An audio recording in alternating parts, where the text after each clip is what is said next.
Salam alaikum, Azulfillaoun, bonsoir. Il y a quelques jours, le groupe de la Banque mondiale de la région Moyen-Orient et Afrique du Nord a rendu son rapport d'automne sur le suivi de la situation économique en Algérie. Un rapport qui dit émettre des recommandations sur le redressement de l'économie algérienne après la pandémie. En fait, un rapport particulièrement alarmant et qui n'a pas craint d'user de formulations très fortes qui laissent imaginer la gravité de la situation, notamment en termes d'inflation, de paupérisation et surtout du spectre des catastrophes naturelles qui pèsent sur tout le pays, notamment sur la capitale, menacée de séismes, au pluriel, qui pourraient se révéler particulièrement ravageurs, mais pas seulement, puisque d'autres cataclysmes y sont évoqués, voire quasiment annoncés, comme l'aggravation des inondations, des pénuries d'eau, des glissements de terrain. Des risques majeurs qui pèsent non pas seulement sur la capitale, mais sur tous les grands centres urbains, presque tous concentrés dans le nord du pays. Des risques climatiques et géologiques, des dysfonctionnements urbanistiques, des périls imminents en tout cas. Tels que décrits par ce rapport de la Banque mondiale, tous les grands centres urbains sont menacés de risques cataclysmiques où l'effondrement du vieux bâti et de l'habitat précaire, la pollution, la surpopulation et sa très forte concentration dans le nord du pays. Plus de 86% de la population algérienne vit dans environ 12% du territoire national. 86% de la population qui vit dans 12% du territoire national. En plus d'une très forte érosion des terres arables et habitables, près d'un demi-million d'hectares qui sont emportés chaque année. Un demi-million d'hectares qui sont emportés chaque année. La Banque mondiale dresse un tableau très noir sur les risques qui pèsent sur la capitale, donc, notamment celui de séisme qui pourrait la ravager, dit le rapport, en plus du risque d'inondation de ces zones les plus surpeuplées. Et parmi les zones les plus inondables figurent, tenez-vous bien, des casernes de pompiers, des hôpitaux, des écoles, des bidonvilles et la Casbah. Et c'est ainsi que tout le rapport, même s'il s'est servi des propres chiffres du régime algérien, dont personne n'ignore qu'ils sont quasiment bidouillés, tronqués ou manipulés, ce rapport n'en tire pas moins un constat affligeant.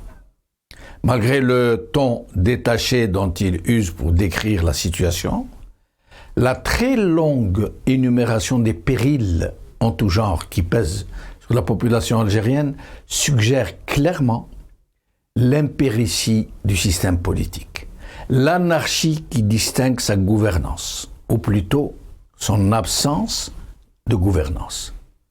Un rapport qui sonne le tocsin, même s'il reste très, très éloigné de la dure réalité des Algériens dont il ne dit pas qu'ils basculent en grand nombre dans la précarité et dont les perspectives sont très sombres. Puisqu'en plus de cette inflation galopante qu'ils subissent, pèse la lourde menace d'appauvrissement généralisé qui suivra la fin annoncée des subventions des produits alimentaires dits de première nécessité. Une situation très alarmante, de sombres nuages qui pèsent sur tout le pays, sur le pouvoir d'achat des citoyens, sur leur sécurité, sur la débâcle d'un système en fin de ressources et qui semble n'avoir aucune autre alternative à proposer, sinon le mensonge et la fuite en avant. بسم الله الرحمن الرحيم والصلاة والسلام على أشرف الأنبياء والمرسلين. يا جماعة احنا في برج باج مختار راهي الأزمة نتاع المواد الغذائية الأساسية هذه راهي حرقتنا بزاف. أرانا اليوم قيل أرانا في 8 أسابيع ولا 7 راهي الأزمة راهي دايرة حالة. يا جماعة والله إلا هذه الأزمة ما يحس بها لا أهل البرج وخاصة الضعفاء منها، حيث أن القابسة نتاع الحليب ولا تستقام لنا 40,000 50,000 60,000 على هذا السؤال. واستنتجنا اليوم بعد المنشور اللي راني درته نشرت هذيك المراسلة اللي درناها للوالي. كلمني واحد من التجار قال لي باللي مديرية التجارة فضراء راهي ما تعطيش للتاجر القدر الكافي، وقال لي باللي يعطوهم الرخصة خطرة في الشهر. نقول لجماعة أضرار نتاع التجارة أراهم الإحصائيات اللي راكم ديتوها على البرج من 2008 أراه السكان ولاو الدوبل، كاين النزوح الريفي في البرج. وقيل في 2008 كان عندنا 20,000 واليوم أرانا في 54,000 نسمة. والله هذا الشيء راه ما يكفيش.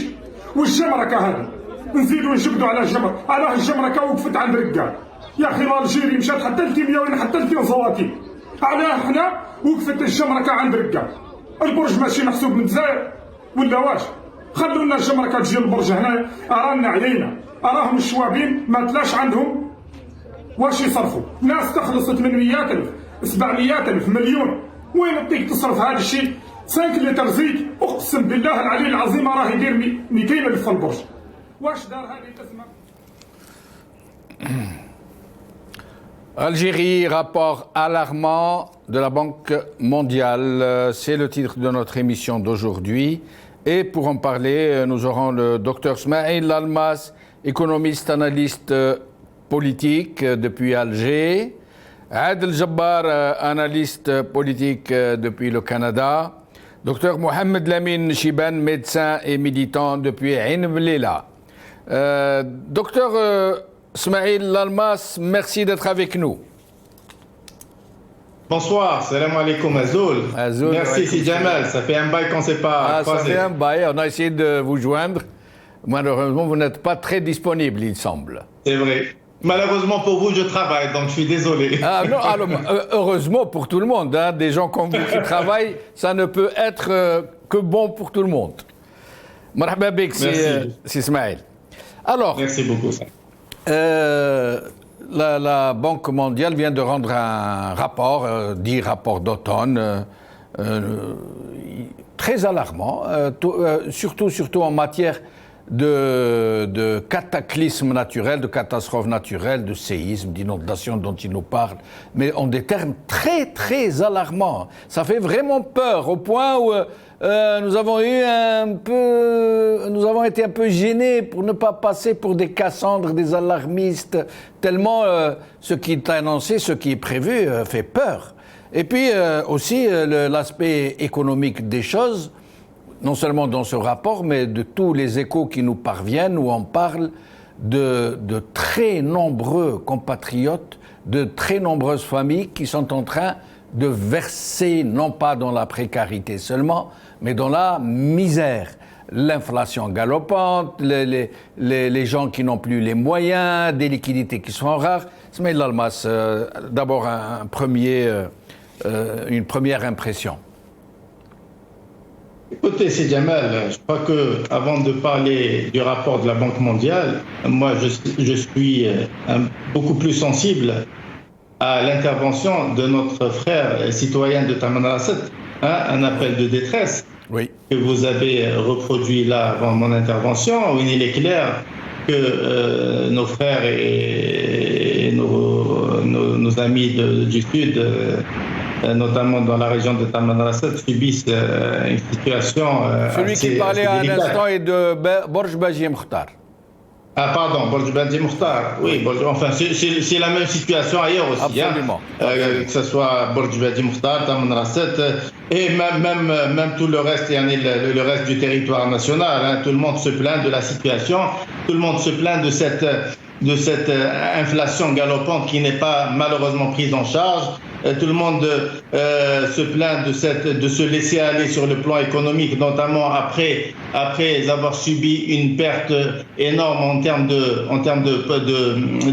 postes d'emploi, et notamment avec la fermeture de milliers d'entreprises, etc. On a vu aussi la mauvaise prise en charge de cette situation de crise, notamment depuis 2019 avec l'arrivée de ce virus. Et malgré les appels lancé juste tout au début de la crise, il était question de mettre en place, enfin, on avait demandé de mettre en place un programme pour soutenir nos entreprises et bien sûr soutenir à travers ce programme, les postes d'emploi. Et malheureusement, il n'y a pas eu d'accompagnement, contrairement à ce qu'on a vu dans d'autres pays. Ce qui fait que nous avons une situation alarmante, des centaines de milliers de postes d'emploi et une dépréciation du dinar qui impacte négativement le pouvoir d'achat et bien sûr un dérèglement au niveau du marché. Une situation alarmante aussi sur le plan des importations, notamment de matières premières et de matières semi-finies, qui aussi a déréglé complètement notre tissu économique et a déréglé les approvisionnements en matières essentielles. Et on le voit, on le constate aujourd'hui à travers tout le territoire national. Il y a des pénuries, il y a des problèmes de prix, il y a des problèmes, un grand problème de distribution. Et bien sûr, en parallèle, en face de tout cela, nous retrouvons encore une fois cette même langue de bois qui continue à entraîner le pays dans la dérive. On nous lance plein de promesses depuis d'ailleurs, le système est basé sur les promesses et sur le mensonge. Mais sur le terrain, aujourd'hui, les citoyens ne croient plus à ces mensonges, ne croient plus à ces discours. C'est le concret dit tout le contraire de ce qui se fait et ce qui se dit au niveau officiel. Et le pauvre citoyen subit aujourd'hui. Mais le comble, Smaïl Lalmas, c'est que non seulement on nous promet que 2022 sera l'année de la relance économique, au moment où on nous annonce dans le même temps la fin des subventions de soutien des prix dits de première nécessité. Alors aujourd'hui, alors que les subventions ont encore cours, nous sommes en train de constater que réellement, nombreux de nos compatriotes basculent dans la misère. Alors qu'en sera-t-il quand nous en arriverons à cette fin des subventions qui semble-t-il non préparée? Il n'y a pas de véritable alternative administrative, organisationnelle qui puisse prendre en charge, cibler les populations réelles. Qu'est-ce qui va se passer alors dans ce cas? Écoutez, vous êtes dans une économie informelle. Et vous êtes dans une économie qui excelle par l'absence de statistiques. Et en parallèle, on nous parle de subventions ciblées. Mais vous allez cibler de quelle manière les nécessiteux? De quelle manière? Si on parle de plus de 60 ou 70% de l'économie informelle, il y a une domination de l'informel, ce qui fait que toute cette masse d'employés qui sont dans l'informel ne sont pas déclarés. Et du coup, ils perçoivent des salaires qui ne sont pas tracés. Il n'y a pas de traçabilité. Et vis-à-vis de la loi, tous ces millions qui travaillent dans l'informel sont considérés comme des pauvres parce qu'ils n'ont pas de salaire. Et du coup, comment vous allez faire? Est-ce que vous allez subventionner encore une fois des gens qui perçoivent beaucoup d'argent et qui versent dans l'informel? Ou là, vous allez faire quoi? C'est ça le problème. Moi, j'ai dit la dernière fois que c'est bon.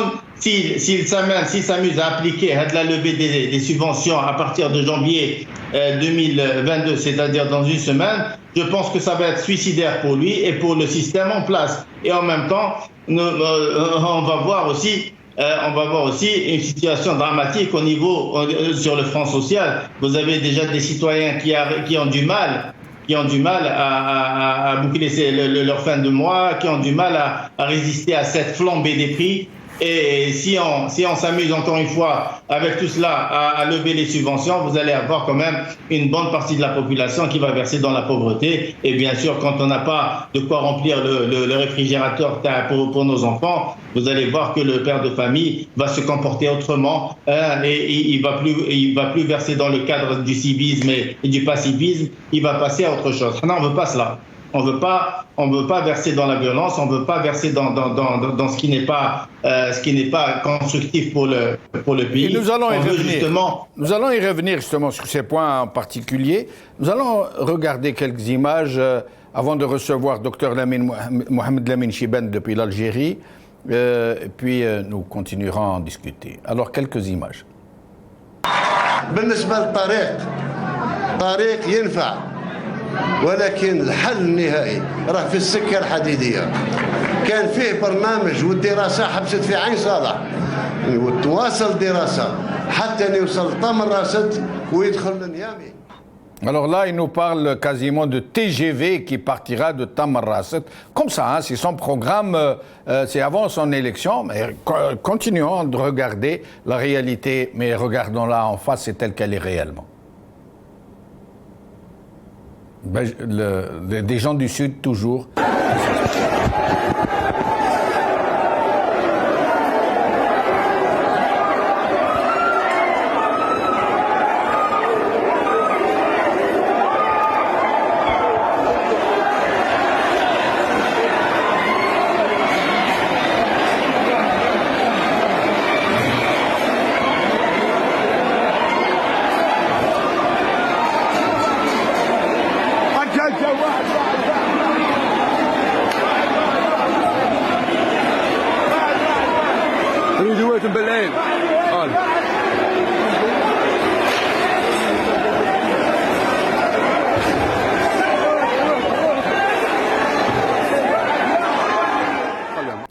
Ces images sont celles d'une cohue pour l'huile de table à Mostran. Docteur Mohamed Lamine Chibane, merci d'être avec nous. Salam alaikum, Akhi Jamal Eddine. C'est à moi de vous remercier pour m'avoir invité. Merci à vous. Je voudrais saluer toute l'équipe Al-Magharibiya, Al-Magharibiya Al-Habiba. Merci beaucoup. Je suis suivi par beaucoup d'Algériens, par Shurafa ou Al-Ahrar. Et je tiens aussi à saluer vos honorables invités, l'économiste Ismail Almas et notre ami, notre cher ami Adel Jabbar. Merci beaucoup. Alors, la Banque mondiale vient de rendre un autre rapport. Il y a tellement de rapports, hein, tous plus alarmants les uns que les autres, au point où j'imagine que toutes les chaînes de télé, un tant soit peu honnêtes, ont maintenant du mal à dire les choses pour ne pas jeter de l'huile sur le feu, j'allais dire. Nous passons maintenant pour des gens qui aggravent la situation, qui exagèrent, qui en font trop, alors que c'est pourtant la triste réalité.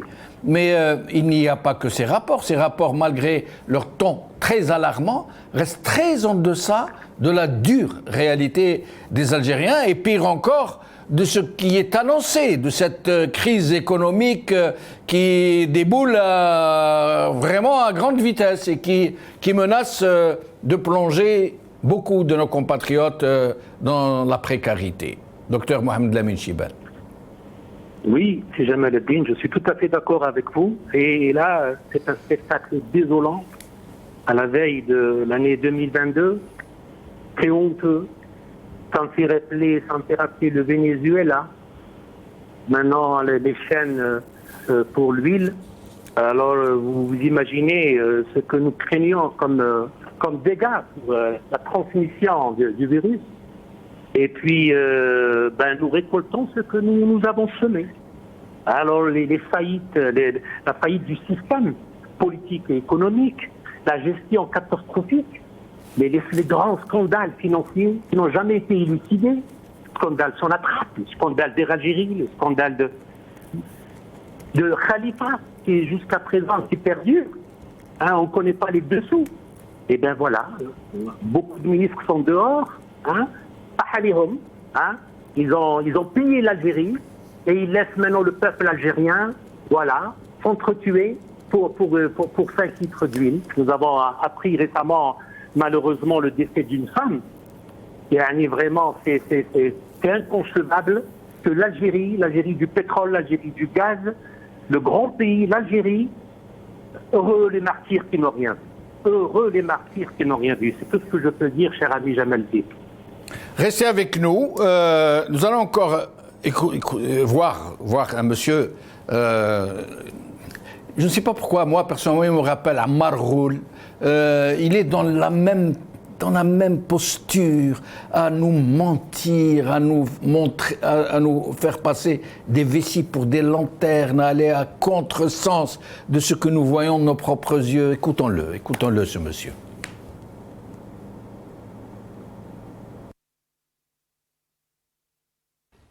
لاجونس هذه انا قلت ونزيد نكرر ونأكد ان النظام المنظومه الصحيه نتاعنا احسن منظومه في المغرب العربي وفي افريقيا، حب من حب وكره من كره.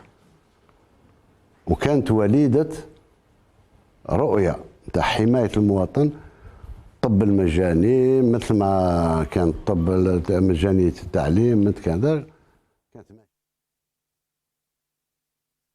فهي كلها بشائر وبعض. لكم تشوف كي تغرس الشجرة يمكن السنة الثانية تبدأ تذوق. أعتقد الشجرة ذات السنتين بدأت تذوق في الفروي تاعها. إن شاء الله إذا اهتمينا بهذه الشجرة وأعطيناها العناية كيف سيكون مردودها بعد 5 سنوات أو 10 سنوات. إذا في سنتين ميزان تجاري إيجابي بعد ما كان ميزان تجاري سلبي بأكثر من 10 ملاير دولار، ماشي بزوج فراكان. في نهاية 2020 كان أكثر من 10 ملاير، في 19 أكثر من 10 ملاير دولار، في بعض الأوقات كان أكثر من 10، يمكن 15 سالب النيجاتيف. نخطو كل هذه الخطوات من 10 إلى أن يكون إيجابي. فهي هذاك الفاكهة كما حنا نقولوا تجي مش عارف كيف تعيطوا لها، اللي تذوق. عندما فلاح يغرس شجرة وتبدأ تجيب هذيك السنة نقولها بدأت تذوق الفال. وبالتالي هذه السياسة الرشيدة اللي سطرها السيد الرئيس وتنفذها الحكومة حرفيا بدأت تأتي بثمارها.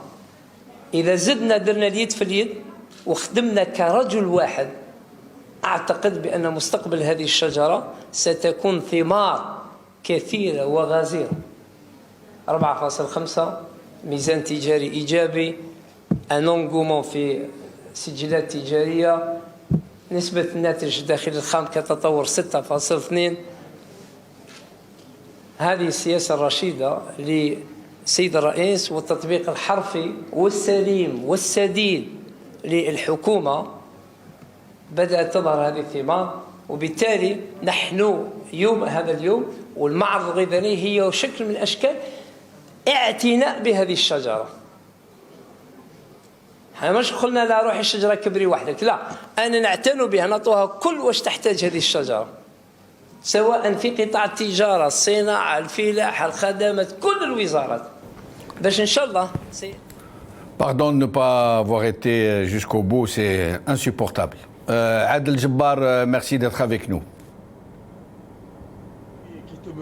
Adel Jabbar. Je suis là, oui. Adel Jabbar, merci d'être avec nous. Je t'écoute, bien sûr, oui. Très bien. Alors, Adel Jabbar, donc voilà, ce monsieur qui arrive, qui nous dit... non, il donne des chiffres absolument incroyables. D'ailleurs, je demanderai à Smaïl Almas s'il peut nous commenter ce qu'il a dit tout à l'heure. C'est incroyable. Il dit nous sommes passés de moins 10 milliards de dollars à plus 2,5 ou je ne sais pas quoi en positif. Il raconte des choses absolument... Et il nous regarde dans le blanc des yeux, aucune pudeur, alors que la situation est plus qu'au rouge. Alors, Adel Jabbar... Tfadl Adel Jabbar, même si nous vous avons perdu en image, mais nous vous avons en son. D'accord. Moi, je commencerai par dire qu'il est très facile pour un élève de première année d'économie de déconstruire ce gros mensonge.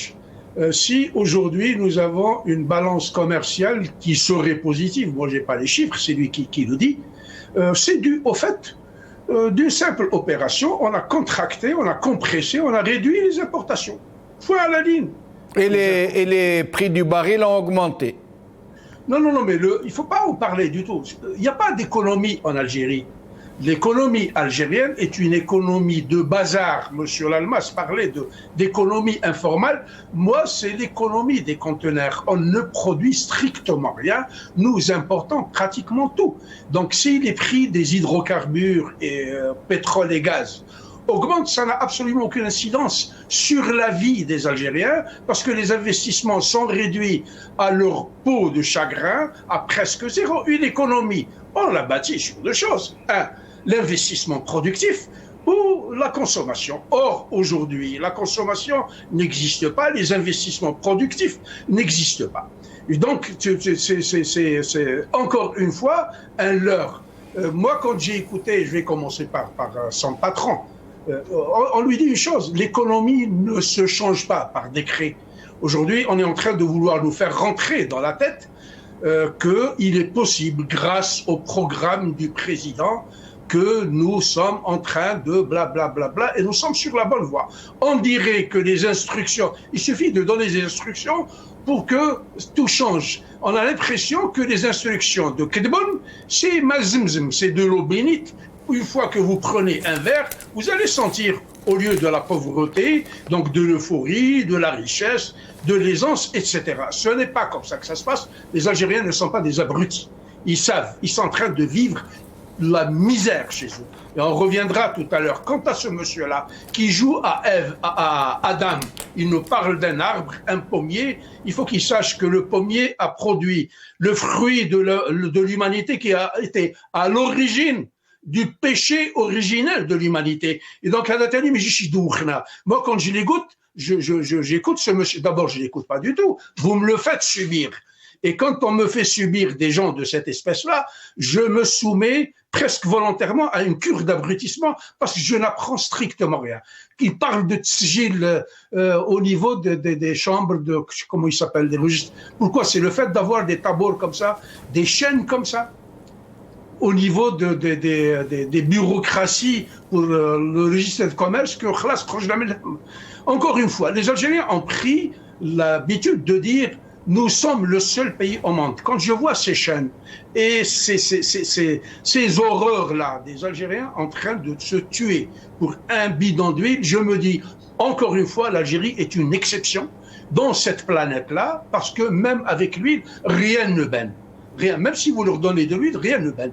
Donc ça coince, on dirait que c'est une érosion permanente. Et effectivement, avec des gens pareils, qui n'ont pas de vision, qui n'ont pas de programme, qui n'ont pas de stratégie pour bâtir une économie, rien ne se fera. On est dans les errements anciens. Rien n'a changé encore, alors que la gouvernance aujourd'hui devrait... Mais pourquoi en sont-ils là, Adel Jabbar? Est-ce de l'impéritie, de l'incompétence, ou est-ce juste parce qu'ils ne sont pas légitimes, parce qu'ils ne peuvent pas mobiliser l'enthousiasme, l'engagement des gens, l'investissement des capitaux?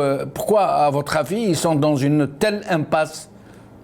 Non, en plus de leur incompétence connue, reconnue, et qui est devenue aujourd'hui un brand name, c'est une marque de commerce, l'incompétence du régime algérien et de son pouvoir. Il y a le fondamental, c'est la confiance. La confiance n'est pas là du tout. Imaginons demain des élections transparentes, la mise en place d'un gouvernement légitime. Il peut prendre des décisions douloureuse sur le plan social, parce que nous allons souffrir. L'économie algérienne est une économie qui ne souffre pas de problèmes conjoncturels, mais elle souffre de problèmes structurels. C'est-à-dire qu'il faut qu'il y ait une véritable lame de fond. Si aujourd'hui nous sommes en train d'aller vers l'Est, il faudrait que demain l'orientation se fasse à l'Ouest. Il faut tout raser, parce que c'est le produit d'un échec consommé depuis 60 ans, et mettre en place des équipes avec une vision et un programme d'économie. Par exemple, la présidence de la République, entre guillemets, entre parenthèses, elle dépense 150 000 $ par jour. Son budget annuel est de 140 millions. Que font-ils avec cet argent? Quand Kedbon sort, c'est une cohorte de Mercedes blindés qui sont là, c'est une armée de gardes-corps qui sont là pour le protéger, un avion qui coûte 340 millions de $. Les gens qui veulent restructurer un pays, qui veulent réformer un pays, ils commencent par se délester de tout ce qui n'est pas bon. C'est-à-dire les actifs immobiliers des partis parasitaires. Quand j'arrive un premier ministre issu d'une majorité, il commence à prendre des décisions. Il y a 8 heures du soir à la télévision, il chauffe les actifs immobiliers, le Hamas ou la Falem, beaucoup de je les verse dans le trésor public. Les voitures, les bons d'essence,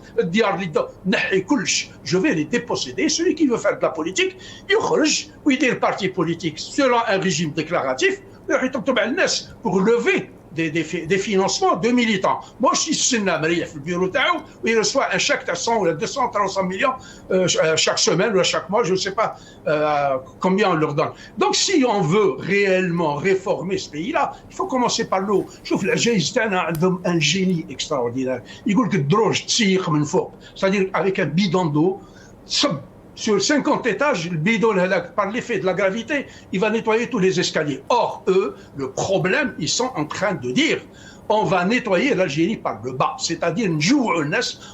Et restez avec nous, Adel Jabbar, je reviens à vous dans un instant et nous allons écouter Monsieur le Premier ministre dans la même veine que Monsieur le ministre du Commerce qui vient de passer. Écoutons-le. إصلاحات سياسية واقتصادية هامة وغير مسبوقة بقيادة رئيس الجمهورية السيد عبد المجيد تبون واضعة نصب أعينها استغلال مواردها المادية والبشرية من أجل ترقية الاستثمار وتنمية الاقتصاد والنهوض بجميع القطاعات وليس شركاء الجزائر ببعيد عن هذه الأهداف التي سطرتها الجزائر ومن بينهم دولة الإمارات العربية المتحدة الشقيقة التي تربطها بالجزائر علاقات اقتصادية متنوعة وثرية يعمل البلدان بكل عزم على تعزيزها لا سيما في مجال الاستثمار بما يحقق طموحاتهما المشتركة في مزيد من النمو والرفاه وبما يوظف قدراتهما الهائلة. Alors, Ismaël Lalmas, dans la même veine, ce monsieur qui nous dit l'Algérie a réalisé, les réalisations de l'Algérie depuis que M. Tebboune est au pouvoir sont les meilleures jamais vues depuis l'indépendance du pays. Il dit des tas de choses que nous ne pouvons pas tout vous passer. Ils sont dans quoi? Dans la fuite en avant? Ils sont dans le déni? Ils y croient vraiment? Ismaël Lalmas? Simplement, ils sont dans leur rôle et ils essaient de vendre des mirages, ils essaient de faire croire aux gens que l'Algérie se porte bien économiquement et qu'ils font correctement leur travail. Ils annoncent des chiffres qu'on a déjà entendus auparavant, c'est pas nouveau. C'est pour ça que moi je ne fais pas une fixation sur les personnes, parce qu'on a vu d'autres clones auparavant qui disaient la même chose. Ils disaient que l'Algérie se portait bien, qu'on avait une économie puissante, qu'on était parmi les puissants de la région, etc. Il s'avère qu'on n'était rien du tout. On était tellement fragile que la moindre secousse sur les marchés pétroliers, on se retrouvait en pleine crise. Donc, d'ailleurs, moi j'ai toujours dit que je m'inscris en faux par rapport aux gens qui disent que l'Algérie est en crise économique ou la sera en crise économique. Moi, j'ai toujours dit que l'Algérie était en crise depuis toujours, du moment que nous avons un modèle économique qui dépendait exclusivement sur une richesse qu'on ne contrôle pas finalement, ni en termes de quantité, ni en termes de prix. Donc, c'est ce qui explique qu'on est à chaque fois basculé ou la secoué avec ce qui se passe au niveau international, qui fait que l'Algérie est en crise du moment que nous avons et nous maintenons et nous gardons ce modèle économique qu'on ne maîtrise pas. Et à partir de là, il faut comprendre que le gouvernement actuel a du mal à sortir de ce schéma et de ce modèle économique. Il véhicule à chaque fois à travers ses discours la possibilité ou le passage vers une économie diversifiée.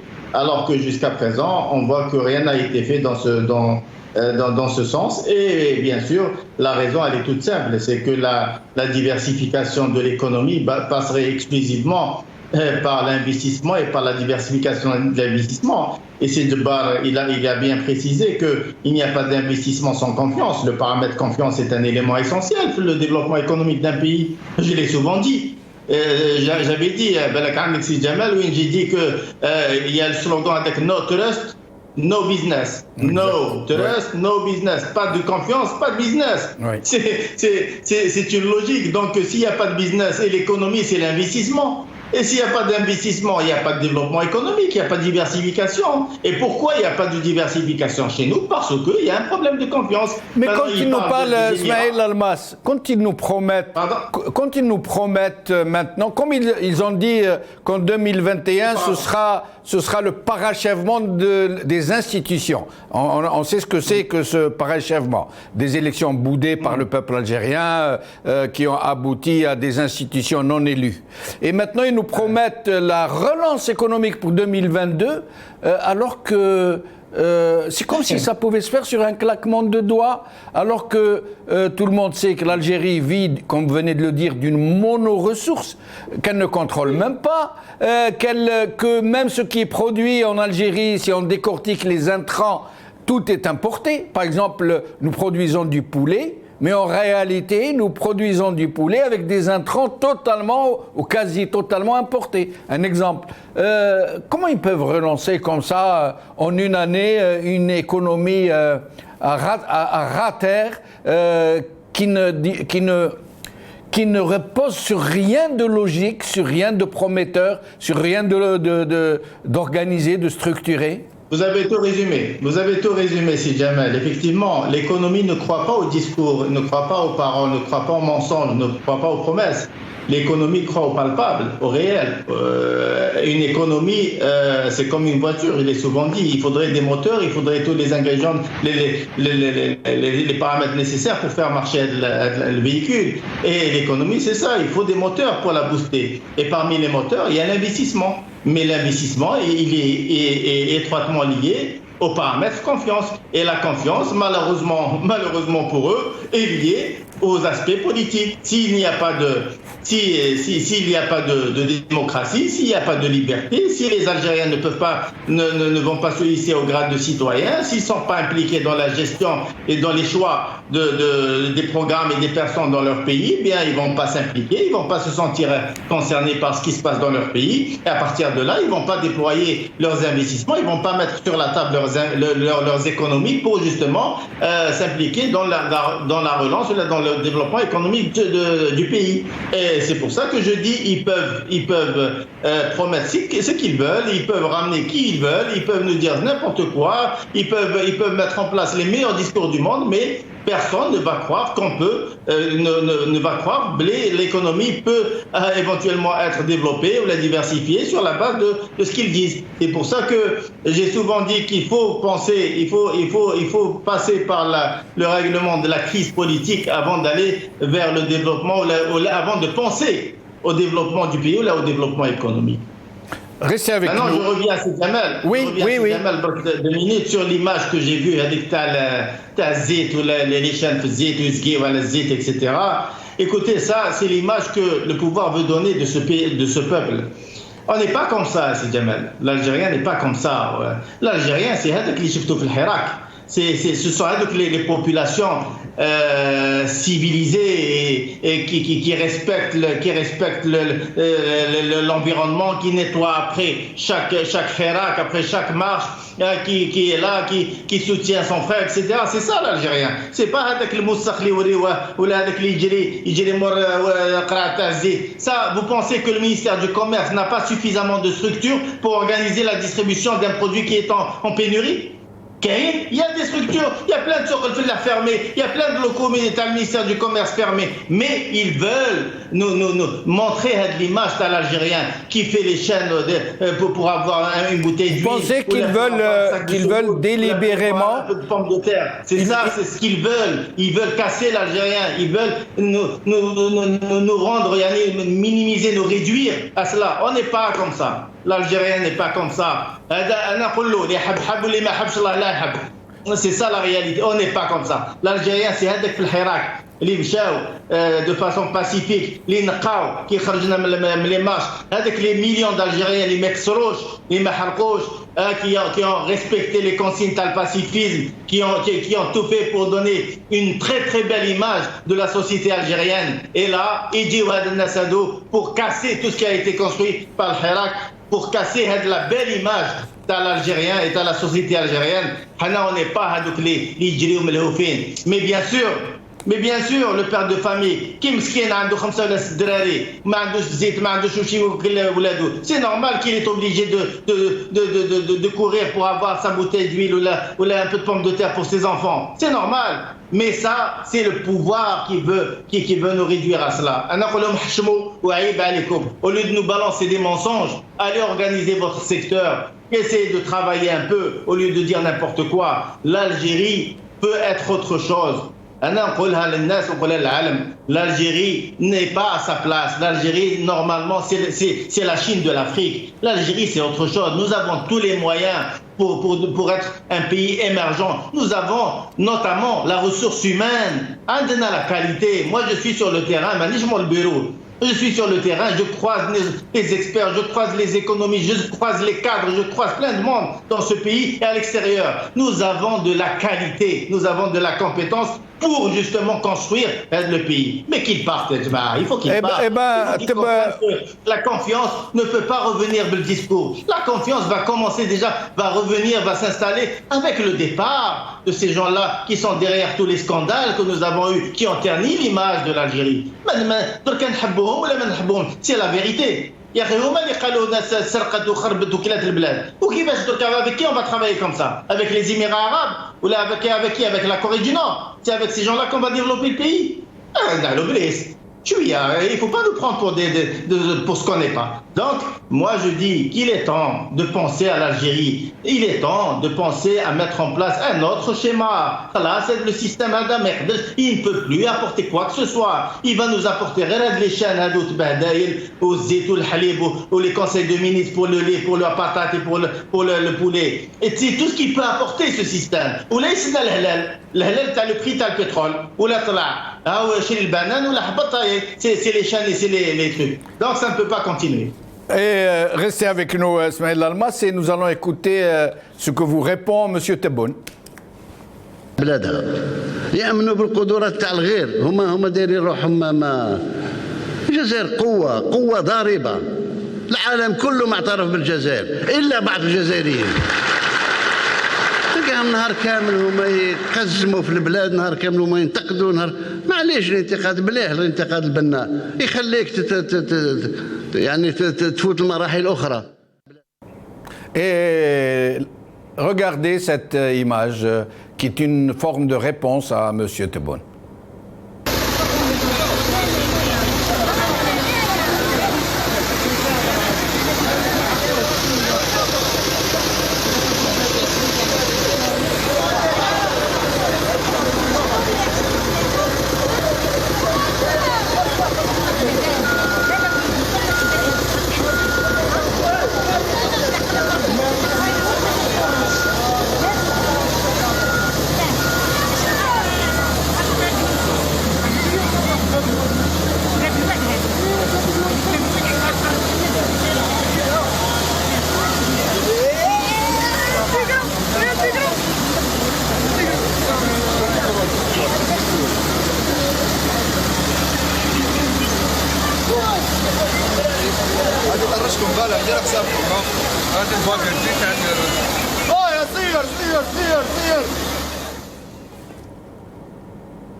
Mohamed Lamine Chibane, jamais 203, malheureusement, avec tout ça, avec tout ce qui est en train de s'amasser comme négatif, comme catastrophe, comme mauvaise gouvernance, ne voilà-t-il pas que il semble qu'il y ait une remontée du Covid, de la pandémie, et que les hôpitaux seraient débordés. Est-ce que vous confirmez, Dr Mohamed Lamine Chibane? Oui, bien sûr, si jamais le team, c'est la grande inquiétude. Je voudrais auparavant, j'adhère totalement à ce qu'avait dit Siad El-Jabbar concernant cette gestion catastrophique du pays. Mais je vais plus loin encore. On s'apprête à faire les élections du Sénat. Ils suppriment ce Sénat qui ne sert absolument à rien du tout. Alors, pour Silal-Mas aussi, on a l'impression qu'ils veulent montrer un sha'b hamaji. On n'est pas hamaji. Et j'ai l'impression qu'ils veulent créer une panique de la population. C'est-à-dire vraiment cette situation que nous vivons en ce moment. Il est vrai, du point de vue santé, le taux de vaccination actuellement est en dessous vraiment des attentes. L'Algérie, elle figure dans la classe des pays qui enregistrent un énorme retard de vaccination. Et est-ce que vous confirmez l'info qui est sortie de la péremption entre 7 millions et 13 millions de doses de vaccins perdues parce que les Algériens ne veulent pas se vacciner, parce qu'ils n'ont pas confiance et parce que ce régime n'a pas pu les convaincre d'aller se faire vacciner comme cela se passe un peu partout dans le monde? Wallahi, vous ne le saurez jamais, la vérité. Ce qui est sûr, c'est qu'il n'y a pas de fumée sans feu et que réellement, il y a des doses importantes qui ont atteint pour être périmées, être jetées dans la mer. En tout cas, le ministre de la Santé a déclaré publiquement que 13 millions de doses sont sur le point d'être périmées. Et le journal Al-Nahar, je crois, ou le Khabar, je ne me rappelle plus, a donné l'information de 7 millions de doses déjà périmées et il n'y a pas eu de démenti. Donc, c'est clair. C'est vraiment clair. Et bien surtout, quand vous voyez le taux de vaccination chez nous, selon le site électronique Our World in Data, et la dernière mise à jour de la carte vaccination dans le monde, ça fait un Hayoumine. Alors là, l'Algérie, elle est à 12%, 12,7% totalement vaccinée. 12,7%. Vous voyez, on est vraiment loin de cette attente. Quand on se compare avec la Tunisie, alors on a à 48,9% de totalement vaccinés. Alors qu'au Maroc, ils sont à 62,2% de vaccination. Totalement vaccinés, je dis les deux doses. Alors, nous sommes vraiment bien loin par rapport à nos pays frères et amis, la Tunisie et le Maroc. Alors, mais je voudrais auparavant, cher ami Jamel Din, m'incliner devant le nombre de médecins que nous avons perdus, parce que vous savez, parce que vous savez, cher ami Jamel Din, que nous avons perdu jusqu'à présent plus de 24 professeurs en médecine. Alors, 24 professeurs en médecine. Professeurs en médecine. Et, Rabbi Rahama, mais médecins tout confondus? Alors, non, encore des spécialistes, on a dépassé les 82 spécialistes décédés. 82 spécialistes en médecine décédés. 24 professeurs, plus de 80 spécialistes? 2, c'est ça. Et alors, 82. Le reste, les médecins généralistes, dentistes et pharmaciens, nous avons atteint les 330. C'est une hécatombe. Une hécatombe. Absolument. Et, cher ami Jamel, ceux qui sont morts dans les hôpitaux durant la troisième vague, à juillet-août 2021, par manque d'obus d'oxygène, Wallahi sayuhasaboun 'inda Rabbi subhanahu wa ta'ala. Wallah, sayuhasaboun. Alors, et le personnel paramédical, est-ce que vous avez les chiffres et auxiliaires? Je n'ai pas. Je n'ai pas le chiffre là. Ce que je vous ai expliqué, ça concerne médecins, dentistes et pharmaciens. Oui. Et il est vrai que beaucoup d'agents paramédicaux sont décédés justement. Parce que vous savez qu'en ce moment, le service de réanimation du CHU Ibn Sousse, il est saturé. La situation, elle est vraiment inquiétante. Et est-ce qu'ils ont pris leurs précautions pour qu'il n'y ait pas un autre problème d'oxygène au cas où le besoin se ferait ressentir? Voilà, je pourrais vous dire, ami Jamel, il est vrai qu'il y a un léger mieux, Inch'Allah, le taux qui va encore grimper, parce que au mois d'octobre, novembre, on a 74 positifs, 70 contaminations, et maintenant on en a à 335. Lyon, c'est 335 contaminations. Donc vous voyez, vous multipliez par 5, voilà, facilement par 5. Et là... Ça c'est le nombre de contaminations par jour? Le nombre de Lyon a été enregistré 335 contaminations, il y a eu 8 décès, et n'oubliez pas, ce qui est très important, c'est que nous avons 67 qui sont en soins intensifs. Alors, soins intensifs, vous devinez à peu près. Soins intensifs, c'est quasiment l'intubation, quoi. Absolument, oui, absolument. Et donc là, ça c'est des statistiques des autorités sanitaires du pays, hein, c'est à Lyon, c'est le mardi. Donc cette flambée, Ami Jamel-Din, elle commence à se faire vraiment ressentir. Si elle va en augmentant, hein, les autorités seraient contraintes d'aller vers le confinement. D'ailleurs, les Marocains ont déjà. C'est surtout la hantise des personnes fragiles. Hein, parce que vous savez que nous avons plus de 14% de diabétiques. Docteur Mohamed Lamine Chibane, si en l'état des choses, sans confinement, les Algériens trouvent de la difficulté à s'approvisionner, à vivre normalement, à pouvoir nourrir leurs enfants, dans un pays où il n'y a pas de soutien des familles, comme cela se fait ailleurs. Si jamais ça se confine encore, comment vont faire les gens pour se nourrir? Oui, tout à fait. C'est le dilemme, absolument. Et l'État, il est vraiment, il est demandé à l'État de prendre ses responsabilités. Il est demandé à l'État de prendre ses responsabilités et d'arrêter, comme l'a si bien dit ici Adel Jabbar au tout début, le gabégie, à droite et à gauche. Et là, est-ce que vous savez que les médecins jusqu'à présent n'ont pas touché leur prime? Les touafas ou les médecins, les familles des victimes, des médecins, maintenant n'ont pas touché leur prime qui a été décidée par le président, subhanallah wa bihamdih. Donc vous voyez où on est la situation. Hein. Et bien surtout quand on voit aussi cette énorme foule qui a accueilli les footballeurs, Yann. Est-ce que vous voyez le grand risque que ça a encouru avec cette propagation du virus? Aucun geste barrière, le Boussen. Comment voulez-vous réellement convaincre? Non, eux, les gestes barrières, c'est pour empêcher le Hirak de manifester. Pour le reste, non, il n'y a pas de souci. Il n'y a pas de souci, voilà, tout à fait. Alors là, quand je vous ai dit tout à l'heure, 14% de diabétiques avec 4 millions de personnes âgées et 2 millions d'handicapés. Et vraiment, ce sont ces personnes-là que nous craignons le plus, parce que le virus, il touche directement les personnes qui ont l'immunité très fragile.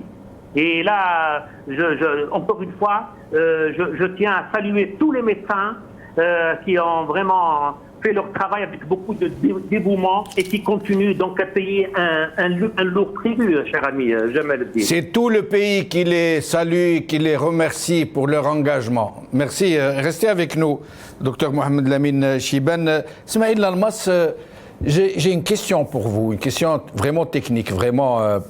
Vous savez qu'il donne le chiffre de chômage à peu près 12%. Ça fluctue 12 ou 13%. Le problème, c'est qu'il y a un paradoxe que je n'arrive pas à m'expliquer personnellement. Vous savez que les caisses de retraite sont financées par les salariés. Ce sont les salariés, généralement, qui financent les retraites. Généralement, c'est à peu près 3 à 4 salariés pour financer la retraite d'un retraité. Or, on nous dit que les caisses de retraite sont subventionnées par l'État à plus de 80%. Ça veut dire qu'il y a un manque flagrant de cotisation.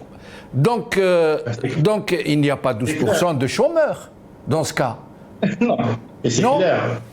Écoutez, c'est Jamal, je pense que tout le monde a compris que les statistiques chez nous ne veulent absolument rien dire. Les chiffres donnés par les institutions n'ont aucun socle, n'ont aucun ancrage sérieux. Donc, quand on voit ce qui se dit sur la caisse, ce que subit la caisse des retraites comme déficit, vous allez comprendre que finalement, il y a un problème sérieux en ce qui concerne le taux de chômage. Mais écoutez, vous avez entre 300 et 400 000 demandeurs d'emploi chaque année. Avec le déficit enregistré chaque année en perte d'emploi, imaginez un peu le nombre de chômeurs ou là, le taux de chômage dans ce pays. Donc c'est réellement très très important et très inquiétant. D'ailleurs, on n'accorde pas beaucoup d'intérêt à ce volet-là. Pourtant, quand on parle de chômage, quand on parle d'inflation, quand on parle de déflation, quand on parle de stagflation, quand on parle de ces paramètres, ce sont des paramètres que chaque gouvernement sérieux doit suivre à la loupe. Ce sont des paramètres déterminants pour booster l'investissement et pour justement réguler les aspects économiques, notamment macroéconomiques. Mais malheureusement, je crois que même si Tebboune l'avait bien dit quand il était Premier ministre, au niveau de l'Assemblée nationale, il avait dit que je suis venu à la tête du gouvernement, mais je n'ai trouvé aucun chiffre, il n'y a pas de statistique. Et je crois que rien n'a changé depuis. Alors, restez avec nous, Ismaël Lalmas. Oui, je vous en prie. 2 secondes. Oui. Maintenant, je reviens à la déclaration de Tebboune qui a dit qu'intaqdou walakin naqd al-bina. Inch'Allah, qui va prendre le naqd ta'na بأنه نقد بناء. C'est la critique constructive. Et je lui rappelle que ça date depuis longtemps, depuis des années où on en parle de la situation dans ce pays. Mais malheureusement, rien n'est pris au sérieux. Rien n'est pris au sérieux. Et on continue à verser dans le mensonge, on continue à verser dans la défaillance, on continue à verser dans le bricolage. Et c'est pour ça que les gens comme vous, c'est pour ça que les gens comme vous, Ismaël Lalmas, qui expriment leur avis librement et d'une façon aussi forte, aussi vraie, et qui savent qu'ils sont menacés, qu'ils risquent jusqu'à leur liberté dans un pays où il suffit de rien pour qu'on vous traite d'avoir diffamé le président de la République, de lui avoir manqué de respect. C'est pour ça que nous avons beaucoup de respect pour des gens comme vous qui, depuis l'intérieur du pays, se risquent à dire la vérité contre vent et marée. Mais restez avec nous. J'ai sauté par inadvertance le tour de micro de Adel Jabbar, qui m'en excuse. Adel Jabbar. D'abord, nous allons écouter M. Tebboune nous parler des 75 000 créations d'emplois. Écoutons-le comme ça. C'est... يعني بالتقريب مصانع جاهزة بالتقريب وقادرة تخلق 75,000 منصب شغل. 75,000 منصب شغل. وريني الدولة المتقدمة اللي قادرة تخلق 75,000 منصب شغل في ظرف قصير مثل هذا. يعني ماناش باغيين نشغلوا الناس، باغيين نخلي الناس في الغضب، باغيين نخلي الناس حذاري. ربما امور ما تقاس. يقول لك الرئيس راه يهبط الجزئيات. انا الجزئيات تهمني لان يهمني المواطن البسيط. Et la réalité des choses? Ils ramènent des rentiers, des bureaucrates qui sont à l'origine de la catastrophe de l'Algérie. Donc les costumés blancs qui sont habillés comme les hôteliers qui servent, qui sont à l'origine du désastre national. Parce que le drame d'Al-Jazer, c'est 2 choses. C'est la bureaucratie qui a été produite par l'ENA. Monsieur Lalmas, je comprends sa réserve, mais moi je vais dire les choses telles qu'elles sont. Ce n'est pas ce personnel civil qui constitue la vitrine des véritables décideurs qui est à l'origine de nos problèmes. Le mushkil الوحيد في الجزائر, c'est la gestion militaire de l'économie, de la diplomatie, du commerce, de l'éducation, de la santé et tout. Tant et aussi longtemps que l'oligarchie militaire tient l'Algérie dans une main de fer, rien ne marchera. Vous allez ramener Issa ou Moussa alayhi salam mais le Jinna, au Premier ministre et ministre de l'économie, rien ne changera. Quand on voit le profil de l'Algérie, l'Algérie a toutes les caractéristiques de l'État déliquescent. Les 10 fondamentaux qui définissent un être ou une structure ou une organisation ou un État déliquescent, elles existent en Algérie. Lyon, l'Algérie est en crise. L'Algérie n'existe pas du tout dans la division internationale du travail. Elle n'existe pas parce qu'elle ne crée pas de valeur ajoutée. Elle n'obéit pas aux règles de l'économie mondiale, de la finance mondiale. Les banques, c'est des caisses. Ce n'est pas des banques qui sont là pour financer des investissements. 4 sur les 6 plus grandes banques algériennes sont en déficit. Elles font des appels de fonds au trésor public. Mais Adel Jabbar, j'aimerais vous poser une question que se pose déjà tout le monde. Ils annoncent la fin des subventions.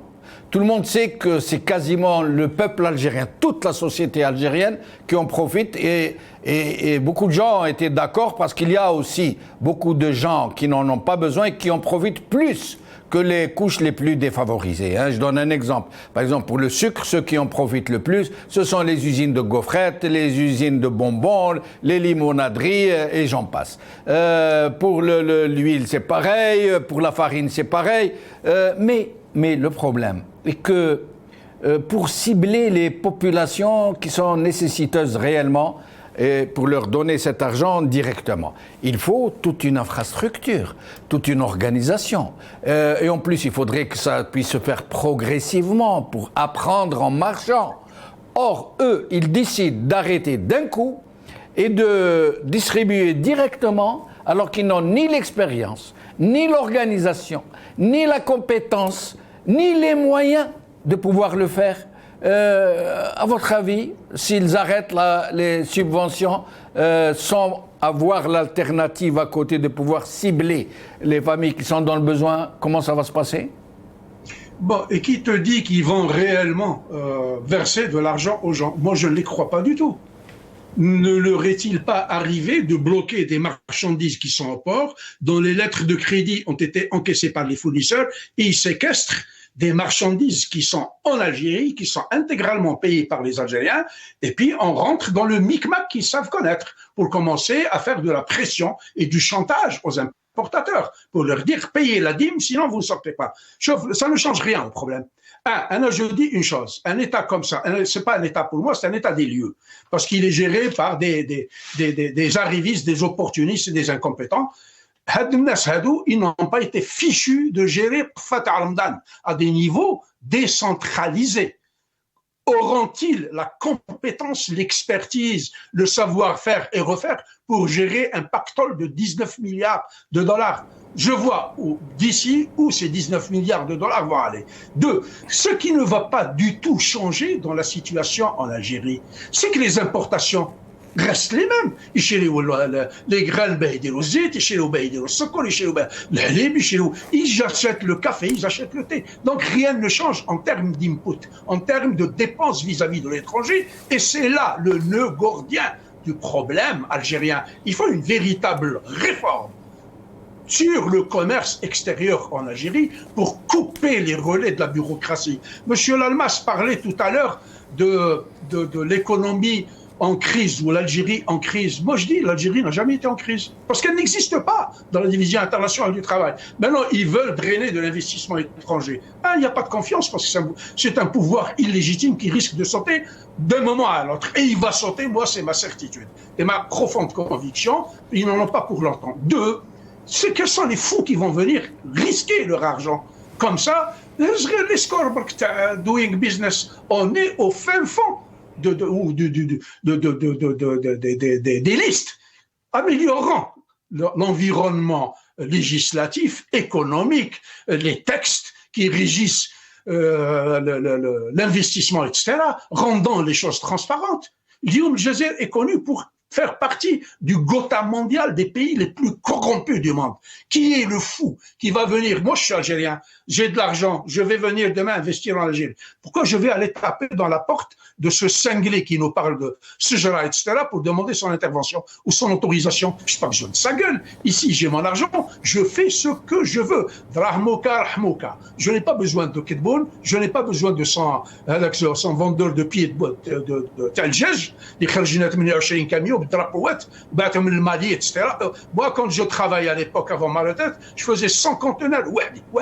وحدي واحد ما يعاوني انا السكرتير انا الاكسبورتاتور انا الامبورتاتور انا اللي نخدم في البنك انا اللي نجري انا اللي نبروسبكتي المارشي تاعي ديما مع لي كليون وحدي. Je n'ai pas besoin d'un ministre comme ça يجي يخلط عليا. Donc il faut tout. شوف نقول الجزائر نعطيكم une métaphore. L'Algérie avec des gens pareils il faut la prendre comme ça تقلبها على راسها ومن بعد تعاود ترجع هكذا il y a plus personne. Et restez avec nous Adel Jabbar. Alors, il y a quelque chose qui vient de tomber, bien sûr, il fallait s'y attendre. Le régime vient de réagir au rapport de la Banque mondiale, mais en des termes très forts, hein, je vais vous en lire quelques-uns. Smaïl Almas, Mohamed Lamine Chiban et Adel Jabbar, vous demanderez d'écouter. C'est un rapport assez long, mais je vais vous en lire quelques extraits seulement. Le titre, la Banque mondiale sort de son cadre institutionnel et s'en prend à l'Algérie. La Banque mondiale est sortie de son cadre d'institution financière internationale pour se transformer en un outil de manipulation et de propagande en distillant des informations tendancieuses et sournoises sur la situation économique en Algérie, allant tout honte but jusqu'à prédire un séisme dévastateur et des perspectives obscures pour le pays. Plus loin, pis encore, la Banque mondiale évoque la pauvreté en Algérie au moment où elle passe sous silence la situation de précarité alarmante, voire dangereuse et suicidaire, sévissant dans un pays voisin de l'ouest de l'Algérie. Alors il précise, pays voisin de l'ouest, on se demande pourquoi ils ne disent pas le Maroc, tout simplement. Alors, du coup, cette institution perd tout ce qui lui reste de crédibilité, et pour cause, elle pond des rapports fallacieux qui obéissent à un agenda au service des lobbies qui n'ont jamais cessé d'instrumentaliser des campagnes hostiles à l'Algérie, dont l'objectif est d'attenter à un État stable qui veille à sa souveraineté politique, etc. Et il s'agit aussi de ternir l'image de l'Algérie, de semer le doute parmi les Algériens, notamment après les images d'union et de communion que le pays a vécu récemment après la consécration de l'équipe nationale de football en Coupe arabe FIFA, etc., etc., dans la même veine. Hein. Mohamed Lamine Chiban, voilà, donc, comme d'habitude, soit on brosse dans le sens du poil, soit on se fait allumer par ces gens qui considèrent quiconque leur dit leurs 4 vérités de vouloir saper, d'être des lobbies, d'être sionistes, d'être... Mohamed Lamine Chiban. Oui, ça me fait rappeler les années 70, à Rajaïa. Alors, quand il y avait l'opposition qui voulait se manifester, c'était les slogans Jish, Chad, de Rajaïa. Et puis les années 90, Youssef Zarouel, quand ils ont traité Abdelhamid Mehri, Aïd Ahmed, Yahya Abdelnour, ou Ahmed Belbella, de Khawana. Bon. Alors là, le Parlement européen, quand il a parlé, c'était de Reporters sans frontières, c'est la même chose. Il y a un souci de communication. Peut-être que vous êtes en train de bouger. Je vous laisse entre les mains de la régie et je reviens à vous dans un moment. Smaïl Almas, sur cette réaction très musclée du régime qui considère que la Banque mondiale sort de son cadre institutionnel et s'en prend à l'Algérie. Je rassure que notre ami Dr Jabbar, je ne m'impose aucune réserve. Hein. J'ai toujours dit ce que je pensais et depuis au moins 2013, donc c'était juste de la dérision. Mais sinon, concernant la réaction du gouvernement face au constat alarmant de la Banque mondiale, je crois que c'est pas nouveau. Je me rappelle quand il y avait les classements Doing Business, quand on est souvent mal classé, à chaque fois il y a eu des réactions de le pouvoir qui disaient que non, c'est faux, c'est les lobbies, c'est le travail des lobbies, c'est les Américains qui nous aiment pas, les Français nous aiment pas, les Arabes nous aiment pas, les Suisses nous aiment pas, personne nous aime. Donc à chaque fois on remet la faute aux autres. Non, moi, la Banque mondiale c'est une institution qui reproduit les éléments qu'on leur fournit, que les institutions locales fournissent régulièrement et chaque année. Donc c'est sur la base de chiffres et de situations et de constats établis par les institutions locales que le diagnostic de la Banque mondiale est établi. Mais c'est vrai que la situation de pauvreté ne concerne pas uniquement l'Algérie. Le Maroc est dans une situation beaucoup plus dramatique que la nôtre, d'autres pays aussi. Donc c'est pas, mais ça ne veut pas dire que parce que les Marocains, ou une partie des Marocains sont dans la pauvreté, qu'on doit aussi, on doit argumenter de cette manière. Non, on n'a pas le droit de parler de cette manière. On doit prendre les choses en main. On doit voir ce qui ne va pas. On doit voir pourquoi une bonne partie de la population est dans une situation de pauvreté et dans une situation de précarité. C'est très sérieux. Il faut sortir sur le terrain. Il faut sortir un peu du golf et du club des pins pour voir la réalité du vécu de l'Algérien. Nous sommes en train de perdre la classe moyenne. Elle a disparu, la classe moyenne en Algérie. Et ça va très vite, attention. Et les choses s'enchaînent. Et vous avez un pouvoir qui est en manque d'idées, en panne d'idées, etc. Et bien sûr, on ne va pas corriger la situation en sortant des contre-rapports ou là des contre-rapports musclés contre des institutions internationales. Moi, je m'en fous de ce que peut dire la Banque mondiale ou là le fonds ou là. Moi, c'est ce que pense l'Algérien qui est important. Qu'il y ait une réponse à ce que je viens de dire. Qu'on considère ce que j'ai toujours dit depuis 2013, qu'on prenne en considération ce que les docteurs présents sur le plateau, d'autres Algériens qui osent intervenir, qu'on ait une réponse concrète et qu'on soit bien perçu, qu'on ne parle pas de gens qui veulent réduire l'Algérie ou les Qazmou al-Jazair. C'est pas moi qui a provoqué la pénurie à l'huile, ou là qui a provoqué la pénurie à la semoule, ou là qui a filmé avec les scènes, il va que le camion pour faire la chaîne pour amener pour avoir droit à un sac de semoule ou là. C'est ça le Qazim al-Jazair. C'est ça la crise. C'est ça de donner une mauvaise image de l'Algérie. Par contre, le reste, c'est technique. Moi, j'attends à ce qu'il y ait une réponse technique de nos institutions. Et on dit que la Coupe d'Arabe, je ne sais pas quoi. Ça, c'est très bien. C'est bien, c'est du sport. Mais on parle d'avenir de ce pays, on parle d'économie, on parle de pouvoir d'achat, on parle du vécu de l'Algérien, le quotidien de l'Algérien, on parle de pauvreté. Mais on parle de tout cela. Ismaël Almas, quand on donne par exemple des chiffres objectifs, par exemple, quand on dit 80% du bâti, des constructions qui ont été érigées après l'indépendance l'ont été dans des zones inondables, ce qui explique en partie les inondations. Quand on donne un tel chiffre, on s'en prend à l'Algérie. Quand on dit qu'il y a 400 000 hectares qui partent en érosion, après, est-ce qu'on s'en prend à l'Algérie ? Non, mais ce qui s'est passé à Beblouad, ce qui s'est passé à Boumerdas, les séismes à Boumerdas, etc. Ça, c'est pas la Banque mondiale qui a causé tout cela. Moi, dans un rapport, je prends ce qui est positif, j'essaie de corriger ce qui est négatif. C'est ça le rôle des institutions internationales. Mais j'ai critiqué pour critiquer. Il faut apprendre à parler technique. Il faut apprendre à verser dans des argumentaires sérieux et techniques. Diabolique qu'un rapport technique, répondez de façon technique. Notre la Coupe d'Arabe ou la Coupe d'Algérie ou là, c'est pas ça. C'est pas une réponse, c'est pas une réponse. On a l'oubli. Maintenant, ça me touche moi aussi.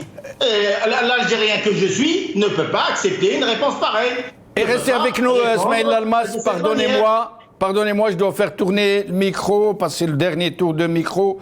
Alors, Mohamed Lamine Chibane que nous retrouvons, j'espère que le son est bon. Mohamed Lamine Chibane ? Oui, je vous entends. Ah là, on vous entend très bien. Alors, très forte réaction du régime à la suite du rapport de la Banque mondiale. Oui, ça a été la même réaction vis-à-vis du Parlement européen. Et ça a été la même chose vis-à-vis de Reporters sans frontières. Donc, comme l'a si bien dit Silal Mas, la Banque mondiale, c'est son droit de faire ce qu'elle veut faire. C'est chaque année, elle fait un diagnostic. Mais là, il y a le plus important, c'est à nous de nous réveiller. À ce moment-là, on critique la Banque mondiale. Quand le Monde parle, fait un article, alors là, on le censure. France 24, la même chose. La CIS, kif, l'Arabia, le Monde diplomatique. Oui, on a la Corée du Nord. Le plus important, c'est un mois le chat. Les rahitounhab. وكأنه لا حدث. Et alors, ces 8 femmes qui sortent, les 8 femmes qui hargou من l'Ouest, hein, ils ont été sauvés par les gardes côtes espagnols. وما هو ذنبهم هذا؟ راحوا هكاك خرجوا هكاك الحراقة عادوا durant les. Hier, il y a eu 18 haragas repêchés sur les côtes espagnoles. 18 dont l'embarcation a coulé et qui ont été sauvés par les gardes-côtes espagnols. 18 hier. Alors j'avais un chiffre, écoutez, de janvier à septembre 2021. En 9 mois, il y a eu 11 200 haragas algériens. Et c'est un minimum. Ça, c'est les haragas qui ont été interceptés. 11 200 haragas. Donc à peu près 1250 par mois. Ça, c'est ceux qui ont été interceptés. Et on ne parle pas de ceux qui sont passés. Je vous en prie, poursuivez. Docteur Mohamed Lamine Chibane. Oui, tout à fait. Voilà, ce que vous venez de dire, c'est tout à fait juste. Et là, c'est un spectacle désolant parce que nous figurons parmi les populations, l'Algérie, elle est en premier la migration clandestine. Voilà, des femmes, des enfants, des cadres, des médecins, des juristes. Il faudrait donc à l'État de vraiment réfléchir sur ce sujet-là. Et sincèrement, c'est vraiment grave ce que nous en ce moment. Et puis, comme l'a si bien dit, c'est l'Allemagne. Mais non, il faudrait accepter la critique. Et au contraire, plus tu as une opposition crédible que tu entends, alors on ne comprend plus rien. Quand ils sont dehors, on leur dit venez rentrer, parler en Algérie. Ceux qui sont en Algérie, on les emprisonne. Parce qu'ils ont dit là, les 4 vérités. Alors, il a suffi que Ben Khadda ou Farhat Abbas, ils en profitent à l'occasion. Il est décédé, la commémoration c'était le 23 décembre 1985, le premier président du GPA. Sa mort est passée sous silence. Absolument. Alors, il a suffi que le Farhat Abbas, Allah yarhamou, Ben Youssef Ben Khadda, ou Cheikh Mohamed Khirdine, ou Hussein Lahwel, les 4 tendances de la révolution. Les oulémistes, le PPA, l'UDMA. Alors là, ils ont publié une communication au peuple algérien. Ils ont été mis sous résidence surveillée, je me rappelle. Mis sous résidence surveillée. La pharmacie de Ben Khadda, elle a été nationalisée. Oui, l'usine de Farhat Abbas, plutôt du neveu de Cheikh Mohamed Khirdine, Innovac, une usine en plastique, elle a été nationalisée. Parce qu'ils ont dit, voilà, pourquoi allons-nous vers une guerre? Et Boumediene à l'époque avait fait un discours où il avait dit « Fathum al-Qitar ». Je me rappelle comme d'aujourd'hui. Malheureusement. Restez avec nous, Mohamed Lamine Chibane, le dernier tour de micro.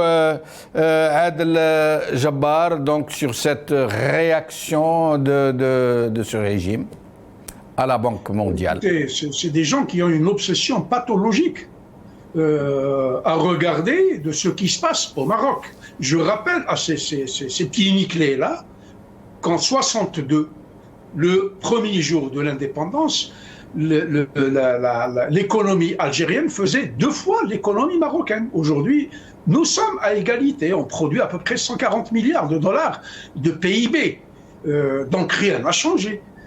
Avec ces gens-là, c'est le voyage vers l'inconnu. C'est l'odyssée vers une autre galaxie. On quitte le système solaire. Si vous ramenez ce monsieur-là qui est prix Nobel de l'économie et il vient parler à Kedboun, il dit que c'est la main de l'étranger. Il ne nous aime pas, il nous déteste. On a plein d'experts algériens qui travaillent à la Banque mondiale. Moi, j'en connais peut-être 5 ou 6 qui sont à Washington DC. Je vais leur poser la question pour leur dire, est-ce que le rapporteur qui a fait le rapport sur l'Algérie n'est-il pas un merzénien aussi? Ils ne sont pas loin d'aller nous sortir ce genre d'argument qui ne tient pas la route. Ils n'ont aucune compétence, ils n'ont aucune vision. Et puis le pire des pires, c'est qu'ils ont un regard extrêmement méprisant sur le peuple algérien. Ils s'en foutent royalement. N'y a-t-il pas eu quelqu'un en 92 qui a dit « nous sommes prêts à tuer 3 millions d'Algériens pour pouvoir faire perdurer cette dictature militaire ?» Ils sont là depuis 62. Il y a eu un petit arrêt en 92. Ils ont repris le flambeau de la transition. C'est une transition mortelle, toxique, assassine qui dure depuis 30 ans. Aujourd'hui, ils viennent de la renouveler encore avec de fallacieuses élections de ce monsieur-là qui est venu le 12-12. Donc, il faudrait qu'il dégage. Il faudrait qu'il y ait des gens raisonnables. J'espère qu'il en existe. Moi, je suis très sceptique. Et je ne crois qu'au rapport de force.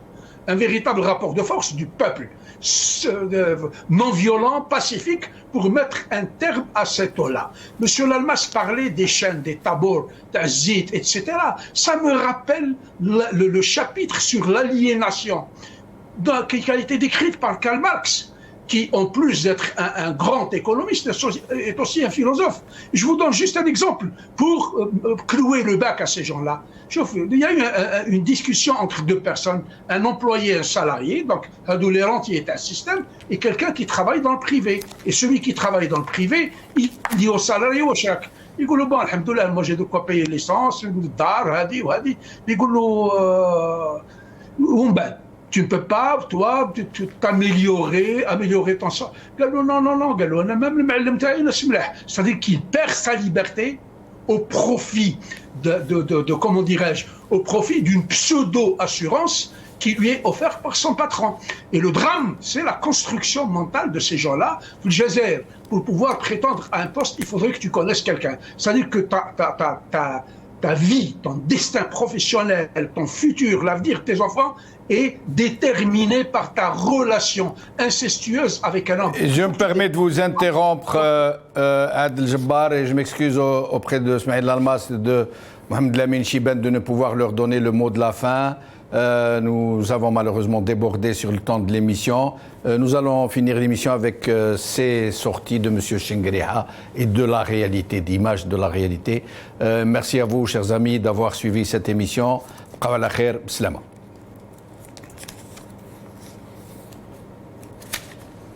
لأن الجزائر هي أقوى دولة في المنطقة، أقوى دولة برئاستها، بحكومتها، بالمؤسسات نتاعها كلها، وبالجيش الوطني الشعبي نتاعها اللي برز